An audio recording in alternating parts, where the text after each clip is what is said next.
మీ మోకాల నొప్పులకు ఎటువంటి సర్జరీ లేకుండా ఎపియాన్ పెయిన్ క్లినిక్ అందిస్తున్న అత్యాధునిక చికిత్స. అయితే మీరు వివేకానంద గురించి మాట్లాడుకున్నాం మనం. తప్పనిసరిగా మాట్లాడుకోవాలి యువత అనగానే. ఆయన మెంటల్ ఫిట్‌నెస్, ఫిజికల్ ఫిట్‌నెస్ శారీరకంగాను, మానసికంగాను మనం దృఢంగా ఉండాలి అంటారు గదా! మీరు మీ మీ ప్రయాణంలో మీ బాల్యం నుంచి, యవ్వనం నుంచి మీ ప్రయాణంలో మానసికమైన ప్రయాణం కోసం మీరు పుస్తకాలు చదివారు, జ్ఞానాన్ని ఆశ్రయించారు, గురువుల్ని ఆశ్రయించారు. శారీరకమైన దృఢత్వానికి మీరేం జేశారు? మాకు చిన్నతనంలో ఆటలాడుకోవడానికి చాలా విశేషమైన అవకాశం ఉండేదండి. పాఠశాలలో చూస్తే చాలా పెద్ద క్రీడా ప్రాంగణం. నాకు బాగా జ్ఞాపకం. మా చిన్నతనంలో మాకు తెలుగు పాఠం చెప్పేవారు. ఆయన తరచుగా ఓ మాట అనేవారు. "ఒరేయ్! ఆట ఆడుకునేటప్పుడు ఇక్కడ నిలబడి ఔట్, నాట్ ఔట్ అని అరిస్తే అంత దూరం వినపడాలిరా. అలా అరిచి మాట్లాడితే రేపొద్దున్న సభలో 2 గంటలు మాట్లాడినా మధ్యలో మంచినీళ్ళు తాగవురా" అనేవారు. ఆయన ఎందుకనేవారు? ఆయన ఏది దృష్టిలో పెట్టుకున్నారో, ఏ భవిష్యత్తు దర్శనం చేశారో నాకు తెలీదు కానండి. అట్లా హాయిగా ఆడుకునేవాళ్ళం. అంత సంతోషంగా ఆడుకునేవాళ్ళం. ఆ ఆటలు మాకు ప్రత్యేకంగా వ్యాయామము అన్న అవసరం లేకుండానే ఎంతో సంతోషంగా శరీరానికి ఒక రకమైన బలాన్ని ఇవ్వడంలో చక్కగా 4 చోట్లకి ప్రయాణం చేయడానికి, ఓ 2 గంటలు కూర్చుని మాట్లాడడానికి ఇబ్బంది లేని పరిస్థితిని కల్పించాయి. అయితే వయస్సుతో పాటు కాలక్రమంలో శరీరం శిథిలం అవుతుందనుకోండి. ఇప్పుడు నాకు కొద్దిగా మోకాళ్ళ నొప్పులు వచ్చాయి. అవి కాలంలో రావలసింది. అదో ఆభరణం కాలంలో రాకపోతే ఆశ్చర్యం కానీ వస్తే ఆశ్చర్యం లేదు. అవును. కళ్ళజోడొచ్చింది. కానీ ఇంతకాలం నుంచి శరీరం సహకరించింది అంటే దానికి మేము ఆడుకున్న ఆటలు ప్రధానమైన కారణం. పిల్లలకి శరీర నిర్మాణంలో క్రీడలనేటటువంటివి ఎంతో ప్రాముఖ్యత వహిస్తాయండి. వాళ్ళకి అంతకన్నా సంతోషం ఇంకోటి ఉండదు. అంటే పిల్లలను, యువతని తీర్చిదిద్దే ఒక బృహత్తరమైన బాధ్యత మీరు తీసుకున్నారు. ప్రభుత్వం గూడా మీకు చాలా గౌరవంగా, ఎంతో ప్రేమగా, వినయంగా మీకది అప్పజెప్పింది. అయితే మీరు చదువుకున్న కాలానికి కాలం మారుతోంది. విద్యా విధానం గూడా అంత అనుకూలంగా కనిపించట్లేదు గదా! ఈ ఆటల పట్ల ఎంతసేపటి చదువు, చదువు, చదువు లేదా ఎంసెట్ లేదా సాఫ్ట్‌వేరు ఈ మాటలే వినిపిస్తున్నాయి తప్పితే చదువు, జ్ఞానము, సంగీతము, కళలు, ఈ ఆల్ రౌండ్ డెవలప్‌మెంటు, పరిపూర్ణ వ్యక్తిత్వ నిర్మాణము ఇవన్నీ గూడా దూరమవుతూ మీరంటే ఆటలు దూరమైనయి. చాలా దూరమవుతున్నాయి గదా! సో, యువత బాగా తయారవ్వాలి, బాల్యంలో మంచి ఒక పరిణామం ఏర్పడాలి అంటే ఆటలు చాలా ముఖ్యమైన కళలు ముఖ్యం గదా! ఈ వాతావరణం ముఖ్యమవుతున్న కాలంలో మీరు ప్రభుత్వానికి గానీ, విద్యాశాఖలకు గానీ మీరేమన్నా సూచిస్తారా? దాన్ని ఎలా తీసుకెళ్తారు? నేను పిల్లలకైనా, ప్రభుత్వానికైనా, ఉపాధ్యాయులకైనా, పాఠశాలల యొక్క యాజమాన్యానికైనా చెప్పాలి అనుకునే విషయం ఒక్కటేనండి. అసలు ముందు శరీరం అన్నది దృఢంగా ఉండి, శరీరం సహకరిస్తే అప్పుడు ఆ వ్యక్తి ఏదైనా చేయగలుగుతాడు. శరీరం దృఢంగా లేకపోతే అతను మానసికంగా ఎంత బలవంతుడైనా కార్యం చేయలేడు. మానసికంగా ఎంత ధైర్యం ఉన్నవాడైనా శరీరం సహకరించకపోయినా చేయలేడు. మనసుకి శిక్షణ ఉండాలి. మనసు ధైర్యంగా ఆటుపోట్లను ఎదుర్కోవాలి. శరీరం కార్యం చేయడానికి ఆరోగ్యవంతంగా సహకరించాలి. శరీరం సహకరించాలంటే 2 ఉండాలి. ఒకటి, మంచి ఆహారం తినాలి. ఏదో రుచి కోసం కాదు. ఆహారం అనేది శరీర నిర్మాణానికి పనికొచ్చేదై ఉండాలి. అటువంటి ఆహారం తినడం మీద ఆభిముఖ్యం ఉండాలి. 2, వ్యాయామం లేకపోతే సంధిబంధాలు సడలిపోతాయి. అవి రేపొద్దున్న ఉపయోగపడవండి. ఓ 2 మైళ్ళు నడవవలసి వస్తే నడవలేరు, ప్రయాణం చేయలేరు, ఎండలో నిలబడవలసి వస్తే నిలబడలేరు. అట్లా ఉండకూడదు. శరీరం రాటు పోటు తట్టుకుని సహకరించేదై ఉండాలి. అట్లా లేకపోతే వాడు ఎంత చదువుకొనివ్వండి, వాడు చాలా పెద్ద ఇంజనీర్ అయ్యాడండి. అయితే మాత్రం అతని ఎండలో ఒక అరగంట నించోలేకపోతే, ఓ 4 మైళ్ళ దూరం ఒక పూటంతా తిరగలేకపోతే అతను ఎలా ఈ కార్యాన్ని సాధించగలుగుతాడు? మోక్షగుండం విశ్వేశ్వరయ్య గారు అంత వృద్ధుడైపోయిన తర్వాత కూడా ప్రధానమంత్రి అడిగారు అని చెప్పి విమానం ఎక్కి చాలా తక్కువ ఎత్తులో గంగానది అవన్నీ పరివాహక ప్రాంతాలన్నీ పరిశీలించి ఆనకట్టల నిర్మాణానికి సూచనలు చేశారు. అంత నియమబద్ధంగా, అంత ఆరోగ్యంగా ఉండేవారు. దానికి పూర్వం ఉన్న పెద్దలందరూ పాటించిన ఆహారం, వ్యాయామం ఈ 2 చాలా అవసరం. అవెంత అవసరమో మానసికంగా మనిషి ఏదైనా కష్టం వచ్చినప్పుడు తట్టుకోవడానికి సిద్ధంగా ఉండాలి. ఎందుకనంటే ఎప్పుడూ మనం అనుకున్నట్టు జరిగితే ఆశ్చర్యం ఏముంటుందండి? లోకంలో అన్నీ మనం అనుకున్నట్టు జరగవు. ఒక్కొక్కసారి మనం ఒకటి అనుకుంటాం, అది జరగదు. చతికిల పడకూడదు. ధైర్యంగా ముందుకెళ్ళాలి. దానికి పిల్లలకి మానసికంగా ఉత్సాహం కల్పించాలి. శారీరకంగా దృఢత్వం పొందడానికి ఆ అవకాశం కూడా కల్పించాలి. అంటే ప్రస్తుత విద్యా విధానంలో ఇంకొన్ని కాలేజీలు, కొన్ని స్కూల్స్‌లో ఏసీ బస్సులు, ఏసీ రూములు అంతా ఏసీమయమై సుఖమయమైపోయిన ఏదో స్టార్ హోటల్స్ లాగా ఉన్న వాతావరణంలో మీరన్నట్టుగా ఎండకి ఎండి, వానకు తడిసి, గాలికి తిరిగి ఆ ప్రకృతికి ఫేస్ చేసి అన్నిటిని తట్టుకోగలిగే మానసికంగా, శారీరకంగా తట్టుకునే శక్తి ఒకప్పుడు ఉండేది. అవునండి. దానికి దూరం అవుతున్నారు గదా! అవును. సో, మీరొక బాధ్యత గల ఒక క్యాబినెట్ మంత్రి హోదాలో మీరు వస్తున్నారు గాబట్టి, ప్రభుత్వాలకి అట్‌లీస్ట్ మన ఆంధ్రప్రదేశ్ ప్రభుత్వానికైనా గానీ, ఇవన్నీ అవసరం చాలా ఉంది గాబట్టి, మళ్ళీ ఒకప్పుడు వాతావరణానికి దగ్గర చేయాల్సిన అవసరం గూడా ఉందనిపిస్తుంది గదా! మీరు చెప్పిన అవునండి. మాటలు బట్టి. అవునవును. అవును. సో, ఇవి గూడా మీరు తెలియజేసే అవకాశం ఉందా? అయ్యో! తప్పకుండా. వారు నన్ను అంత ప్రేమగా మీరు మాకు సూచనలు చెయ్యండి అని అడిగినప్పుడు, ఇవి అవసరమో అని ఏది నేను నమ్మానో అది చెప్పడంలో తడబాటే ఉండదండి. తప్పకుండా చెప్తాను. అంటే తర్వాత మీకిచ్చినది గూడా మీకు ఎంతో మీకు బాగా గో సంరక్షణ ఇష్టమైన అంశం. యువత అంటే మీకు చాలా ఇష్టము. మీకు చాలా ఎంతో ఇష్టమైంది అంశమే మీకొచ్చింది అనుకోకుండా. అవునండి. అవును. ఇది మీ మనసుకి ఇష్టమైన అంశం. చెప్పాలనుకున్న అంశానికి దానికి ఒక అధికారికమైన ముద్ర పడింది అంతే. అవును. అవును. కదా! అవును. సో, అయితే మన ఈ పెంపకంలో యువతను బాల్యులను పిల్లల్ని తయారు చేసే క్రమంలో పెంపకం గూడా చాలా ఇంపార్టెంట్ కదా! అవును. అవును. అక్కడ గూడా ఇప్పుడు ఒకప్పుడు వాతావరణం లేదు గదా! లోపం జరుగుతోంది గదా! అవును. సో, దాన్ని మనం ఎలా అధిగమించాలి? అది తల్లిదండ్రులకి సహజంగా భగవంతుడిచ్చిన గొప్ప వరం ఏమిటంటే, పిల్లలలో అంతర్లీనంగా ఉన్నటువంటి నైపుణ్యాన్ని గుర్తించగలిగిన లక్షణం ఉంటుందండి.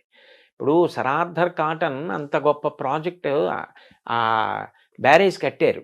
దానివల్ల లక్షల ఎకరాల సాగు జరుగుతోంది. చిన్నతనంలో హోర్న వాన పడుతుంటే ఆయన అన్నగారితో కలిసి వీధిలో నడుస్తుంటే వర్షపు నీరు వస్తుంటే దాన్ని ఆయన పుల్ల ముక్క తీసుకుని చిన్న చిన్న కాలవలుగా కలిపి ఆ ప్రవాహాన్ని అంతటిని పెద్దది చేసి పల్లం వైపుగా నడిపించడం చూసి అన్నగారు వెళ్ళి తండ్రికి చెప్తే, వీడికి నీటి ప్రవాహాన్ని నియంత్రించడం, పల్లం వైపుకి నడిపించడం ఇష్టమని ఇరిగేషన్ వైపుకి చదివించారు. ఎంత ఉపయుక్తపడ్డాడు. మహానుభావుడు ఆయన్ని కాటన్ అంటే ఎవరో విదేశీయుడిగా చూడరు. ఉభయ గోదావరి జిల్లాల్లో మీకు ఎన్ని విగ్రహాలు కనపడతాయో. ఆయనకి ఒకసారి తర్పణ ఇస్తుంటే ఋషి సమానంగా కాటనే విని ఆశ్చర్యపోయారు పడవలోంచి. అంత గౌరవిస్తారు. అంటే తల్లిదండ్రులు గుర్తించబట్టే కదా! రవీంద్రనాథ్ ఠాగూర్ గారిలో చిన్నప్పటి నుంచి కవిత్వం మీద ఆసక్తి ఉందని దేవేంద్రనాథ్ ఠాగూర్ గుర్తించి కవిత్వం వ్రాయడానికి అవకాశం కల్పించబట్టి కదా సాహిత్యంలో నోబెల్ ప్రైజ్ వచ్చింది. తల్లిదండ్రులు ఎంతసేపు వీడు ఇదే కావాలి అన్న ఆలోచన కాకుండా పిల్లల్లో అంతర్లీనంగా ఉన్న నైపుణ్యాన్ని గుర్తించగలిగితే ఓ చిట్టిబాబు గారు లాంటి వైణికుడు వస్తాడు, ఒక బాలమురళీకృష్ణ గారు లాంటి గానగంధర్వుడు వస్తాడు, ఓ ఘంటసాల వెంకటేశ్వరరావు గారు వస్తారు, అట్లాగే ఒక గొప్ప శిల్పి జక్కన లాంటి శిల్పి వస్తాడు. వాళ్ళకి అసలు అనేక విషయాలు పిల్లలకి చూపించి వాళ్ళ అనురక్తి దేని వైపు నిలబడుతోందో అటువైపు ప్రోత్సహిస్తే మళ్ళీ అన్ని రంగాల్లోనూ వృద్ధి ఉండాలి కదండి. ఇప్పుడు ఆంధ్రదేశం అంటే ఒకప్పుడు విశ్వనాథ సత్యనారాయణ గారు, గుర్రం జాషువా గారు, కొప్పరపు కవులు వాళ్ళందరూ రాసిన గ్రంథాలు, ఆ పద్యాలు, పుస్తకాలు ఎంత చెప్పుకుంటాం. అట్లాంటి కవులు రావాలి, గాయకులు రావాలి, వైణికులు రావాలి, సంగీత విద్వాంసులు రావాలి, రచయితలు రావాలి. చిన్న కథలు తెలుగుదేశానికి పెద్ద ఆస్తి. ఆంధ్రదేశానికి చిన్న కథ అంటే అంత గొప్పది. శ్రీపాద సుబ్రహ్మణ్య శాస్త్రి గారు ఉన్నారు.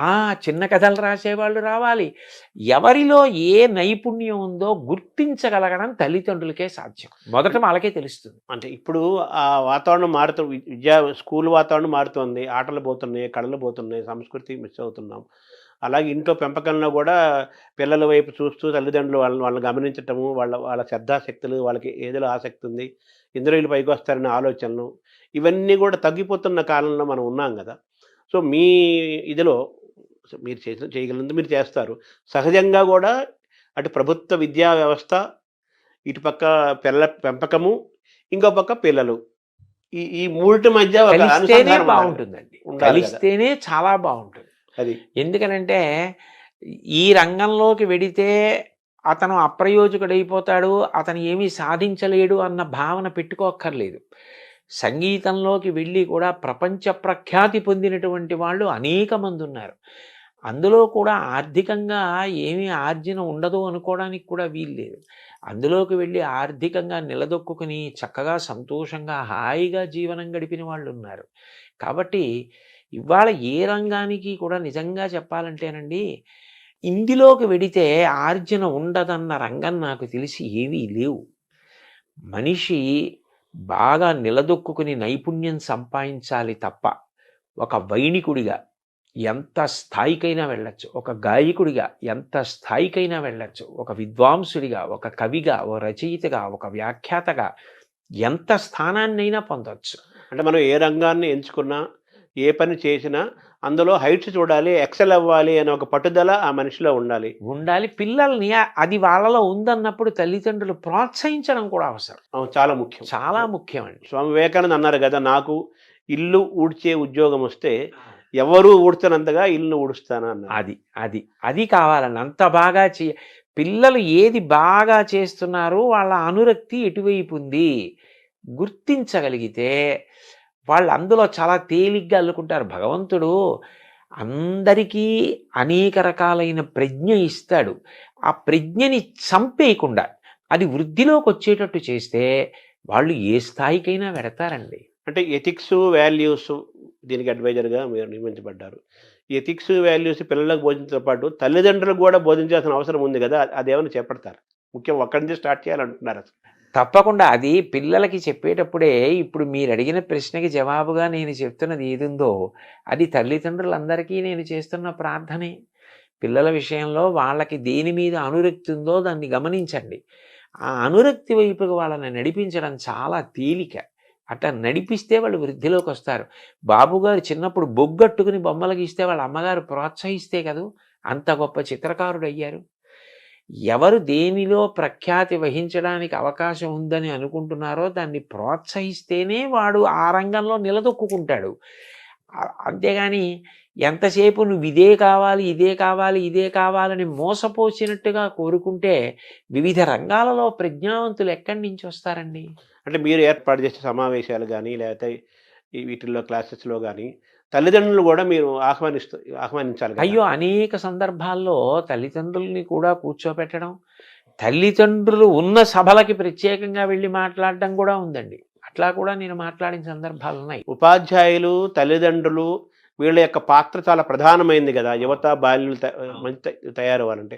వాళ్ళందరినీ కూడా మీ చేసే వర్క్షాపులు కానీ రేపు భవిష్యత్తులో చేయే కార్యక్రమాల్లో వీళ్ళందరినీ తప్పనిసరిగా తీరాలి, కలిపే ప్రయత్నం మీరు తప్పనిసరిగా చేస్తారు. అయితే ఇప్పుడు ఎథిక్స్, వాల్యూస్ అన్నారు. ఈ మాటలు వినడానికి ఇప్పుడు ప్రస్తుత కాలంలో ఇవి చాలా బరువుగాను, పెద్దగాను, సత్యదూరంగాను అనిపిస్తున్న మాటలు కదా. విలువలు ఏమంటున్నారు, ఎథిక్స్ అమ్ము అది అంటున్నారు. ఇది ఛాలెంజ్గా లేదా? దీన్ని మనం ఎలా మనం మళ్ళీ సొంతం చేసుకుంటాం? లేదండి, నిజానికి ఎందుకంటే మీరు ఒక్కటి ఆలోచించండి, మిగిలిన ప్రాణులన్నింటికీ కూడా ఒక్కటే ధర్మం, పశుధర్మం అంతే. దానికి నీతి పాటించాలి, నియమం పాటించాలి అని చెప్పలేరు. ఒక పెద్ద పులికి ఆకలేస్తే నిండు గర్భిణి అయి అప్పుడే ప్రసవిస్తున్నటువంటి ఒక లేడిని కూడా చెనకి తింటుంది. అది దాని ధర్మం. దానికి అహింస, దయ బోధించలేరు. మంచి గుణములన్నీ ఉండి తీరవలసింది ఎవరికి అంటే మనిషికి. మీరు ఒక్కటి ఆలోచించండి, నీతి అన్నది ఒక్కటి విడిచిపెట్టేస్తే ఎవరికీ భద్రత ఉండదు. ఎందుకనంటే ఏ క్షణాన ఎవరు ఎవరిని కాటేస్తారో, ఎవరు ఎవరిని మోసం చేస్తారో తెలియని పరిస్థితి ఉంటుంది. అభద్రతాభావం అన్నది ఉండిపోయిన నాడు, శాంతి లేని నాడు, ఎవరు ఎంత చదువుకున్నా, ఎవరు ఎంతంత పదవులలో ఉన్నా దాని వలన ఏది ప్రయోజనం? ఏదీ లేదు. తాను ప్రశాంతంగా ఉండవలసింది, అందరినీ ప్రశాంతంగా ఉంచవలసింది మనిషి ఒక్కడే. ఆ మనిషి నీ జీవులు ప్రశాంతంగా ఉండేటట్టు చేయడం నీతిని పాటించడం ద్వారానే. అది పాటించడం వల్ల అంత పెద్ద ప్రయోజనం ఉన్నప్పుడు అది బరువు అవ్వవలసిన అవసరం ఏముంది? ఇప్పుడు నా కూతురుంది. నా కూతురు బయటికి వెళ్ళినప్పుడు భద్రంగా ఉంటుందన్న నమ్మకం నాకు కలగాలి. వేరొకరి కూతురు బయటికి వెళ్ళినప్పుడు భద్రంగా ఉంటుందన్న భావన వారికి కలగాలి. అప్పుడు వారి కూతురి విషయంలో నేను మర్యాదగా ప్రవర్తించాలి. నా కూతురి విషయంలో వారు మర్యాదగా ప్రవర్తించాలి. ఎవరు మర్యాదగా ప్రవర్తించకపోయినా శాంతి లేదు. ఆ నియమపాలనం చేసి నీతిని పాటించవలసిన వాడు మనిషి ఒక్కడే. ఎందుకనంటే ఒక ప్రాణి వేరొక ప్రాణి యొక్క విభూతిని వాడుకోదు. మహా అయితే ఆహారం కోసం తింటుందంతే. ఏనుగు దంతం పెద్ద పులికి అక్కర్లేదు. ఏనుగు దంతంతో బొమ్మ చేసేవాడు మనిషి. నెమలి నాట్యం చూసి నాట్యం నేర్చుకునేవాడు మనిషి. గాడిద మీద బరువులు మోయించేవాడు మనిషి. గుర్రం ఎక్కి ఎత్తైన ప్రదేశాలకు వెళ్ళేవాడు మనిషి. ఏ ప్రాణిలో ఏ విభూతి ఉంటే దాన్ని వాడుకునేవాడు మనిషి. అయినప్పుడు ఆ మనిషి తాను ప్రశాంతంగా ఉండాలి, చుట్టూ ఉన్న వాళ్ళని ప్రశాంతంగా ఉంచాలి, సమస్త జీవులను ప్రశాంతంగా ఉంచాలి. మనిషి కట్టు తప్పాడనుకోండి, అతని ఒక్కడితో పోదండి. ఏటికి వరదొస్తే ఒక ఊరికి ప్రమాదం, సముద్రానికి ఉప్పెనొస్తే పెను ప్రమాదం. అండ్ ఈ జీవ వైవిధ్యము, బయోడైవర్సిటీ అని మనం ఈరోజు ఇబ్బంది పడుతున్నాం కదా, దానికి మనిషి యొక్క మితిమీరిన స్వార్థము ఒక కారణం కదా. అందుకే ప్రతి విషయంలోనూ ఆ నీతి, స్వీయ నియంత్రణ చాలా అవసరం. సముద్రం నేను చిలీలి కట్ట దాటను అని ఓ నియమం పెట్టుకుని చేతకాని దానిలా కెరటం అక్కడ వరకు వచ్చి వెనక్కి ఎడుతోంది. సముద్రం నేను ఎన్నాళ్ళు ఇలా ఉంటాను, ఏడాదికి ఒక్క 2-3 రోజులు నా ఇష్టం వచ్చిన చోట ఊళ్ళోకి ఎడతానంటే, అన్నేళ్ల నుంచి అలా నియమానికి సముద్రం కట్టుబడి ఉన్నప్పుడు కట్టుబడ్డానికి మనిషికి ఎందుకు కష్టం? అంటే ఒక్క మనిషి తప్ప మిగతా ప్రకృతి జంతువులన్నీ కూడా సహజంగా ప్రవర్తిస్తున్నాయి, మనిషే మారిపోతున్నాడు కదా. అంత మారిపోవలసిన అవసరం లేదండి. అయితే అతి తెలివితేటలు కూడా మంచిది కాదు. కాలం మారుతోంది, మేము మారుతున్నాం అంటూ ఉంటారు. కాలం మారడం అంటే కాలానికి ప్రధానం సూర్యచంద్రులు. సూర్యుడు తూర్పును ఉదయించడం మానేశాడా, పశ్చిమాన్ని అస్తమించడం మానేశాడా? ఋతువులు 6 అలాగే ఏర్పడుతున్నాయి. శీతాకాలంలో చలేస్తోంది, హేమంత ఋతువులో మంచు పడుతోంది. ఎప్పుడు ఎలా ఉంటుందో అలాగే ఉంది. కాలం ఎక్కడ మారింది? కాలం ఏం మారలేదు. మనం మారి కాలం మీద నెట్టేస్తున్నాం. మారింది మనిషి ఒక్కడే మారాడు. కానీ ఆ మారడం మంచిగా మారితే పర్వాలేదు. మంచిని వదిలిపెట్టి మారకూడని రీతిలో మారి దాన్ని కాలం మీదకో ఇతరుల మీదకో నెట్టేస్తే తర్వాత ఆఖరణ ముప్పుని మాత్రం మనిషే మొట్టమొదట భరించవలసి ఉంటుంది. ఇప్పుడు మన కరోనాలు కానీ ప్రకృతి వైపరీత్యాలని అటువంటివి మనిషి దూరం అవుతున్న కాలంలోకి మనం వచ్చేసాం. ఇప్పుడు ఎథిక్స్, వాల్యూస్ అంటే పిల్లలకి ఈతుకు చెప్పాలంటే మామూలు physics, chemistry, mathematics, economics, history ఇవన్నీ ఉన్నాయి. ఇవి మరి మన పాఠ్యాంశాల్లో తగ్గిపోతున్నాయి కదా. ఒకటి పెద్ద బాల శిక్ష అవన్నీ ఉండేవి, శతకాలు ఉండేవి.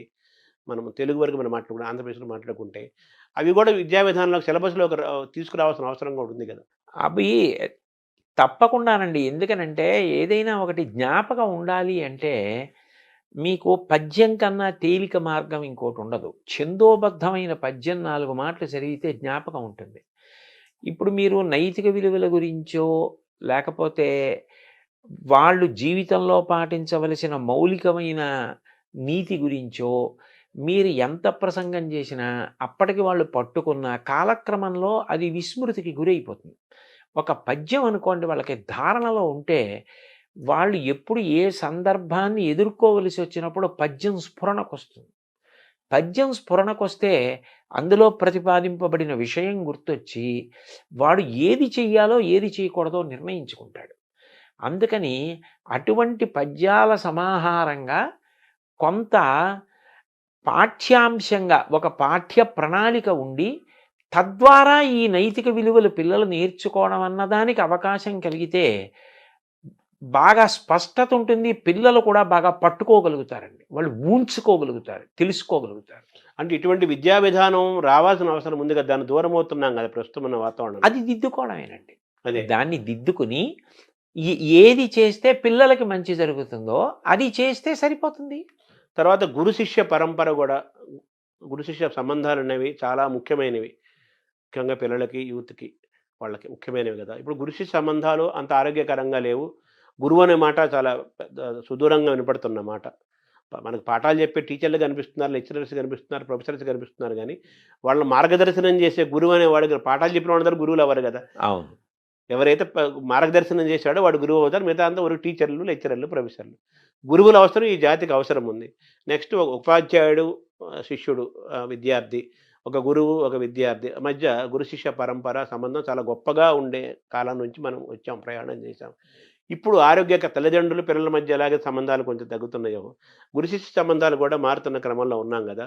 మీ బాధ్యతలో గురు శిష్య సంబంధాలు పెంచాల్సిన అవసరం కూడా ఉంది. ఆ పట్ల కూడా కృషి జరగాలి కదా. జరగాలి. ఎందుకనంటే పాఠం చెప్పడం వరకే నా కర్తవ్యం తప్ప నా వ్యక్తిగత జీవితం పిల్లల్ని ప్రభావితం చేయడానికి వీల్లేదని చెప్పడం సాధ్యం కాదు. ఎందుకనంటే మీరు చూడండి, ఇది నేను కొత్తగా ఏదో చెప్తున్నది కాదు. చిన్న పిల్లల్ని పాఠశాలకు పంపిస్తారు. వాళ్ళు పాఠశాల నుంచి వచ్చేసి ఓ తువ్వాలో, ఓ పొడుగైన బట్టో, ఓ చీరలా చుట్టుకుని, ఓ సుద్దముక్క కట్టుకుని, పాఠశాలలో టీచర్ గారు పిల్లల్ని ఎలా పిలుస్తారో అలా వాళ్ళు రకరకాల పేర్లతో పిలుస్తూ ఆ టీచర్ని అనుకరిస్తారు. బోర్డు మీద రాస్తున్నట్టు, ఏయ్ SIT down, don't make noise అని ఆ పిల్లలు ఎవరో ఉంటారు స్కూల్లో, ఏ హంసిని డోంట్ టాక్, అలా ఆ టీచర్లో పరకాయ ప్రవేశం చేసి వీళ్ళు టీచర్ని అనుకరిస్తూ ఇంట్లో టీచర్ ఆటను ఆడుకుంటారు. ఇంట్లో టీచర్ ఆట ఆడుకోని పిల్లలు నేను చూడలే. ప్రతి పిల్ల ఆడుతుంది. అంటే అంత తొందరగా చిన్నప్పటి నుంచి ప్రభావితం చేసేది ఎవరు అంటే పాఠం చెప్పేటటువంటి గురువు. గురువు వ్యక్తిగత జీవితం కూడా శిష్యుడి మీద అంత ప్రభావం చూపిస్తుంది. ఆయన నైతిక విలువలు, ఆయన మార్గదర్శనం చేసే విధానం, ఆయన ఉద్ధాన పతలాలు ఎదుర్కొన్న తీరు, ఆయన ఎలా విలువలకు కట్టుబడతాడు అన్నది పిల్లల్ని చాలా ప్రభావితం చేస్తుంది. అందుకని మనం ఏ వస్తువుని ముట్టుకుంటున్నాము అన్నదాన్ని బట్టి ముట్టుకుంటున్న వాడికి కూడా దానికి తగినటువంటి రీతిలో ఉండవలసిన అవసరం ఉంటుంది. అందుకని గురువులు కూడా పిల్లలు సక్రమంగా ప్రభావితులయ్యేటట్టుగా వ్యక్తిగత జీవితంలో క్రమశిక్షణ పాటించడం అవసరమై ఉంటుందండి. అంటే మీరు ఇందాక అన్నారు, పిల్లల్లోని ప్రతిభని, పిల్లల్లోని ఆసక్తిని గమనించే వాళ్ళ తల్లిదండ్రులు పిల్లల్ని వాచ్ చేస్తూ వాళ్ళలో ఉన్న ప్రతిభని గమనించి వాళ్ళు ఆ విధంగా అటువైపు తీసుకెళ్తే వాళ్ళు గొప్పవాళ్ళు అవుతారు. ఎంచుకుని ఏ రంగమైనా కావచ్చు, సంగీతం కావచ్చు, సాహిత్యం కావచ్చు, మ్యాథమెటిక్స్ కావచ్చు. అలాగే గురువులు కూడా విద్యార్థిలోని ప్రతిభని గమనించి, ప్రోత్సహించి మార్గదర్శనం చేసేవాడు. గురువు యొక్క పాత్ర కూడా చాలా గొప్పది కదా. చాలా గొప్పదండి. సో తల్లిదండ్రులకి ఎలాగైతే పెంపకము, ఎలాగైతే మనం అనుకున్నామో వాళ్ళకు కూడా క్లాసులు చెప్పాలి, వాళ్ళకు కూడా మనం బోధించాలి, వాళ్ళలో కూడా మార్పు రావాలి అని అనుకుంటున్నాము. గురువులకు కూడా పాఠాలు చెప్పాల్సిన పరిస్థితిలోకి వచ్చేసింది కదా ఇప్పుడు. అవి కూడా చేపడతారా మీరు? అది కూడా అంటే నాకు తెలిసినంత వరకు గురువులు క్రమశిక్షణాయుతంగానే ఉంటారు. కాకపోతే వాళ్ళ యొక్క గొప్పతనాన్ని, వాళ్ళ యొక్క కర్తవ్యత నిష్టని వాళ్ళు సమాజ నిర్మాణంలో ఎంత కీలకమైన పాత్ర పోషిస్తున్నారు అన్నది వాళ్ళు ఒక్కసారి జ్ఞాపకం తెచ్చుకొని మేము ఇంత గొప్ప స్థితిలో ఉన్నాం, ఇంత గొప్ప ప్రభావితం చేయగలిగిన స్థితిని పొంది ఉన్నామని సంతోషించి పునరంకితం కావడానికి వాళ్ళకి కూడా అవసరమే. వాళ్ళతో కూడా మాట్లాడడం అన్నది అవసరమై ఉంటుంది. వాళ్ళకి కూడా 4 మంచి మాటలు, అయ్యా మీ వల్ల ఇంత ప్రభావితులు అవుతారు అని చెప్పవలసి ఉంటుందండి. తల్లిదండ్రులు, గురువులు, పిల్లలు అందరికీ మూకుమ్మడిగాను చెప్పాల్సిన అవసరం ఉంది, ఇండివిజువల్గాను చెప్పాల్సిన అవసరం చాలా ఉంటుందండి. అయితే ఒకప్పుడు టీచర్లు కానీ, లెక్చరర్స్ కానీ వాళ్ళ కెమిస్ట్రీయో, ఎకనామిక్సో, హిస్టరీయో, ఇంగ్లీష్ ఆ పాఠాలు ఎంత అవసరమో చెప్తూ అనేక మిగతా అంశాలు, జనరల్ నాలెడ్జి, కళలు, సంస్కృతి, చరిత్ర, మిగతా అంశాలు కూడా చెప్తూ విద్యార్థిని అద్భుతంగా తీర్చిదిద్దే వాతావరణం ఉండేది. నేను మొన్నటి వరకు ఉండేది. ఇప్పుడు కూడా కొంతమంది అక్కడక్కడ ఉంటారు. వాళ్ళు కూడా తగ్గుతున్నారు కదా. సో మళ్ళీ ఆ పూర్వ సంస్కృతి మళ్ళీ గురు వస్తే అది చాలా గొప్పగా ఉంటుందండి. అదే ఆ బహుముఖ ప్రజ్ఞ. ఒక పాఠం చెప్తూ అనుషంగికంగా అనేక విషయాల్ని దాంట్లో ప్రతిపాదించడం చేత విద్యార్థి చాలా ప్రభావితులవుతాడు. అయితే దానికి ఏమవుతుంది అంటే ఉపాధ్యాయుడు నిరంతరం చదవవలసి ఉంటుంది. అనేక విషయాలు తాను తెలుసుకుని నిన్న చెప్పిన పాఠాన్ని ఇవాళ చెప్పవలసి వస్తే నేను ఇంకా అంతకన్నా అందంగా చెప్పడానికి నేను సిద్ధపడాలన్న ఉత్సాహం ఉండాలి. అన్నిటికన్నా అవసరం ఏంటంటే పాఠం చెప్పేటప్పుడే వాడికి ఆ వింటున్న పిల్లవాడికి క్రమశిక్షణ, తాను పొందుతున్న విద్య వలన సమాజ హితానికి ఉపయోగించాలి తప్ప అది స్వార్థానికి ఉపయోగించకూడదు అన్న ఒక పూనిక కలిగేటట్టుగా చెప్పవలసిన అవసరం ఉంటుందండి. అది చాలా అవసరం. ఎందుకనంటే మీరు చూడండి, ఒక్కొక్క తరగతి దాటుతూ వెళ్ళిపోతున్నాడు అనుకోండి, అతను ఒక పెద్ద పదవిని అధిష్ఠించడానికి సిద్ధపడిపోతున్నాడు. ఇప్పుడు ఆ చదువు అన్నది ఒకటే మీరు ఇచ్చేసి పంపించేశారనుకోండి, అప్పుడు అతను దాన్ని సమాజహితానికి వాడచ్చు, స్వప్రయోజనానికి వాడుకోవచ్చు. అట్లా కాకుండా దీని వలన నీకు అనంత విభూతి కలుగుతోంది, అనంత శక్తి, సామాన్యమైన శక్తి కాదు. దీన్ని నువ్వు సమాజపరం చేయాలి తప్ప దీన్ని నువ్వు స్వార్థానికి వాడుకోకూడదు అన్న విషయం పాఠంతో పాటుగా వెళ్ళిపోవాలి. వెళ్ళిపోతే అది హెచ్చరికగా, అది ఉపదేశంగా తీసుకుంటాడు. చూడండి, ఏష ఉపదేశ ఏష ఆదేశ అన్నట్టు ఉపదేశం ఉండాలి, ఆదేశం ఉండాలి. అందులోని రెండూ ఉండాలి. రెండూ ఉంటే వాడికి జీర్ణం అవుతుంది. నువ్వు ఇంత గొప్ప వైద్యుడి అయ్యావు, సమాజ హితం ప్రధానం తప్ప నీవు సంపాదించుకోవడం ప్రధాన ప్రయోజనం కాకూడదు. సంపాదించుకోవద్దని ఎవ్వరు అనరు, కానీ ప్రధాన ప్రయోజనం కాకూడదు. ఒక ఇంజనీర్కి అంతే, ఒక టీచర్కి అంతే, ఒక ఉద్యోగికి అంతే. ఎంత గొప్ప స్థితికి వెడుతున్నాడో అంతగా సమాజహితాన్ని చూడడం అలవాటు కావాలి.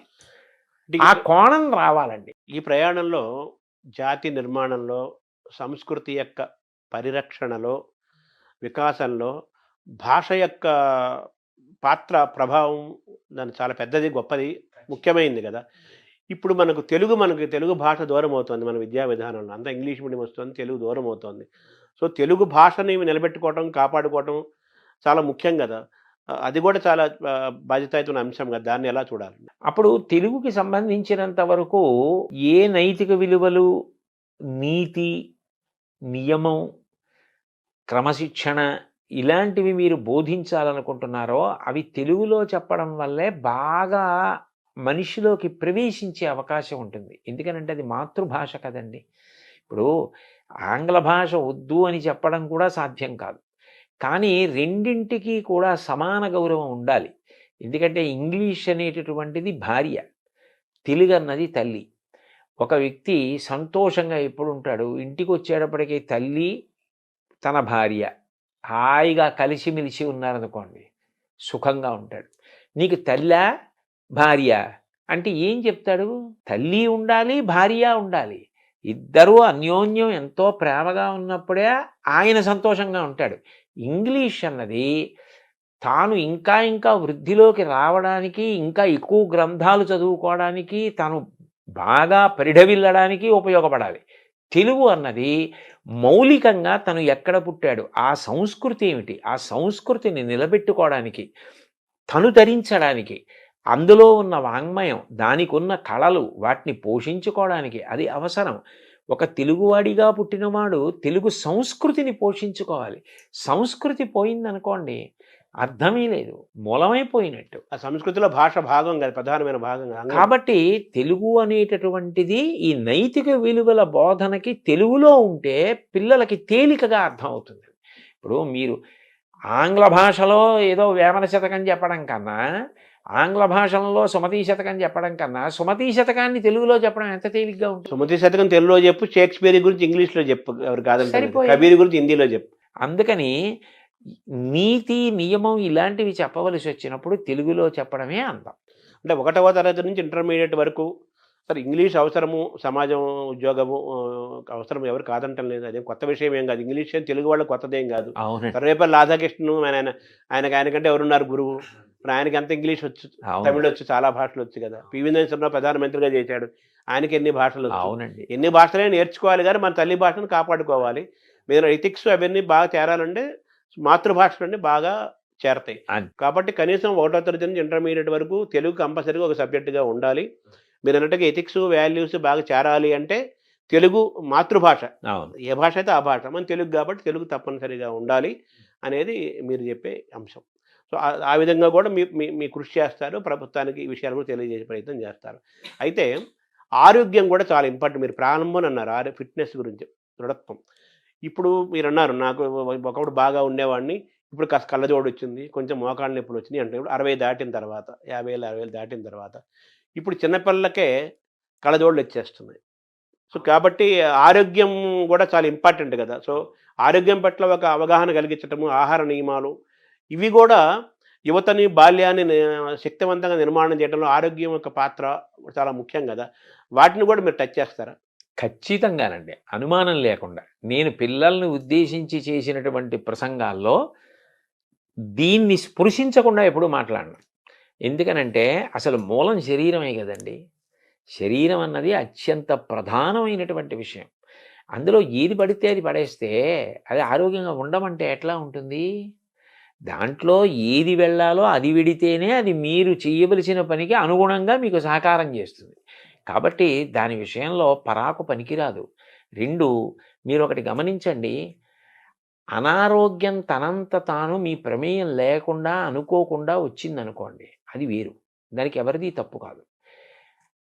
ఆరోగ్యం మీద ప్రభుత్వం కోటాను కోట్ల రూపాయలు ఖర్చు పెట్టవలసిన అవసరం లేకుండా పౌరులు ఎవరికి వారు ఆరోగ్యంగా ఉండడం పట్ల జాగ్రత్త వహించడం అలవాటై జాతి గౌరవంగా ఆరోగ్యంగా ఉండడం అలవాటు చేసుకుందనుకోండి, వైద్య ఆరోగ్య శాఖ మీద ఎంత ఖర్చు తగ్గుతుందంటారు? ఒక్క డిస్పోజబుల్ నీడిల్ వాడాలి అంటే, కొనాలి అంటే ఎంత అవుతుంది?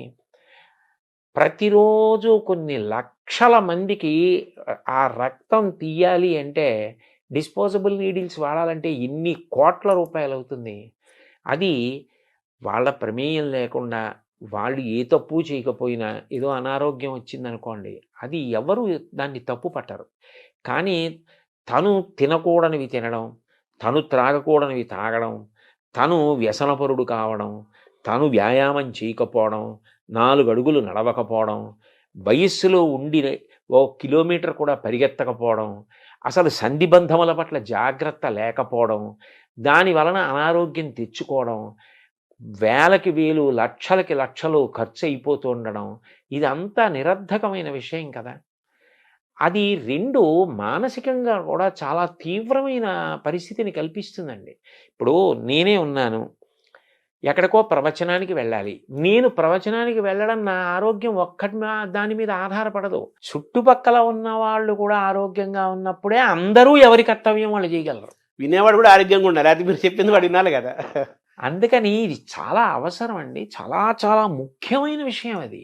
సో విద్యాశాఖ, సాంస్కృతిక శాఖ, క్రీడా శాఖ, ఇన్ని శాఖల మధ్య సమన్వయం చేసుకుంటూ వెళ్ళాలి మీరు. అంత బాధ్యత గల పాత్రలోకి మీరు పోషించాల్సి వస్తుంది. అంటే నేను పోషించడం మీరంటే సలహా చెప్పడం వరకు, మీ వరకు మీ మనసులో ఒక ప్రణాళిక అది అక్కడ వరకు. ఇవి అన్నీ కూడా విద్యార్థుల విషయంలో అత్యంత అవసరమైన విషయాలండి.